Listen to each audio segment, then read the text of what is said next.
የኢራን መንግስት የሀገሪቱ ከፍተኛ ወታደራዊ አመራሮች ቅዳሜ ዕለት በተፈጸመ ጥቃት መገደላቸውን በይፋ አረጋግጣለች። እንደ ታስኒም የዜና ወኪል ዘገባ ከሆነ በዚህ ጥቃት የመከላከያ ሚኒስትሩ አዛዥ ናሲር ዛዴህ እና የጦር ኃይሎች ጠቅላይ አዛዥ ሌተናል ጀነራል አብዱራሂም ሞሳቪ ሕይወታቸው አልፏል። በተጨማሪም የኤሊት እስላማዊ አብዮታዊ ዘብ IRGC መሪ ሜጀር ጀነራል መሐመድ ባኩር እና የመከላከያ ምክር ቤት ጸሐፊ አሊ ሻምካኒ መገደላቸው ተረጋግጧል። ይህ ዜና የወጣው የአሜሪካ ፕሬዝዳንት ዶናልድ ትራምፕ ትናንት ምሽት አብዛኛው የኢራን ከፍተኛ አመራሮች አልቀዋል ሲሉ መግለጫ መስጠታቸውን ተከትሎ ነው።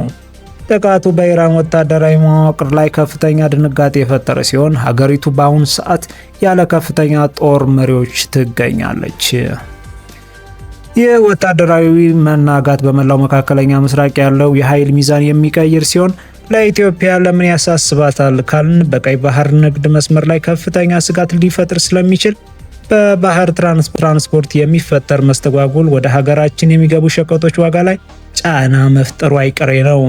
ይህ ዴይሊ ኢትዮጵያ ኒውስ ነው። ፎሎ፣ ሰብስክራይብ በማድረግ ቤተሰብ ይሁኑ።